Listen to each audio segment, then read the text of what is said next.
আসসালামু আলাইকুম বন্ধুরা, আমি ভালো আছি। আশা করি যে যেখানে আছেন সবাই ভালো আছেন। তো আজকে আমি বানাবো আমার শাশুড়ি আমার জন্য আমের ভর্তা। তো আমি কিভাবে আমের ভর্তা বানাই আপনারা দেখবেন।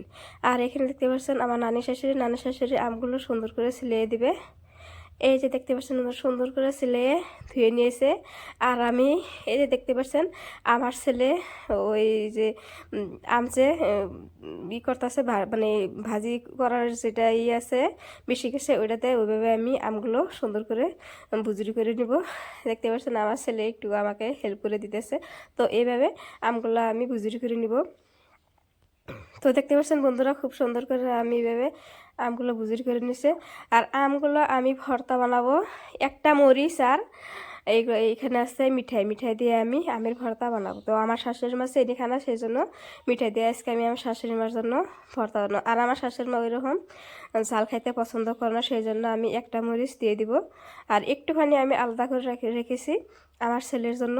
তো ছেলে তো মুসকির মরিচ খাইতে পারে না, সেই জন্যে একটু আমি আলাদা করে রাখছি। আর আমার আরামের ভর্তাটা কেমন হয়েছে প্লিজ আপনারা কমেন্ট করে জানাবেন। যদি ভালো লাগে প্লিজ কমেন্ট করবেন। তো আমার হাতে স্ট্যান্ড নাই এখন, সেজন্য আমি মোবাইলের দিয়ে মানে হাত দিয়ে ধরে ধরে বানাতেছি, সেই জন্য একটুকু লড়তেছে। ভিডিওটা বেশি ভালো হইতেছে না, অনেক লড়তেছে। আর আপনাদের জিভে যাতে জল চলে না আসে তার জন্য কিন্তু আমাকে গাল দিতে পারবেন না। মিঠাই দিয়ে আমের ভর্তা বানালে খুবই ভালো লাগে। আর এই গরমের দিনে আমার ভর্তা খাইলে তো অনেক ভালো লাগে। ফ্রিজে রেখে অল্প ঠান্ডা ঠান্ডাতে খেলে তো আরও ভালো লাগে। তো আমি একটু টেস্ট করে দেখলাম কেমন হয়েছে, নুন হয়েছে না নাই, মিঠাই হয়েছে না নাই। তো দেখলাম সব কিছু ঠিকই আছে। আর আমের ভর্তা বা যে কোনো শুকা বস্তু দেখলে এমনি তো খাইতেই মন যায় সবারই, জিভায় জল চলে আসে। তো আমি একটু আলাদা করে নিয়ে নিলাম, তারপরে এখানে আমি মরিচটা ডুলে দিয়ে দিব। তো ওইটুকু আমার ওই ছেলে খাবো, ছোটো ছেলে খাবো। আর এখানে আমি আমের ভর্তাটা বানিয়ে অল্প সময়ের জন্য আমি ফ্রিজে রেখে দেবো। ঠান্ডা ঠান্ডাটা খাইলে আরও বেশি ভালো লাগে।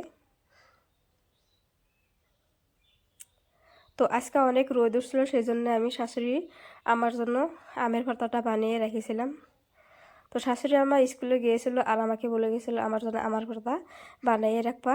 তো আমি সুন্দর করে আমের ভর্তাটা বানিয়ে রাখলাম। তো আমার মতো কেরা কেরা শাশুড়ির সেবা যত্ন করেন প্লিজ কমেন্ট করে জানাবেন।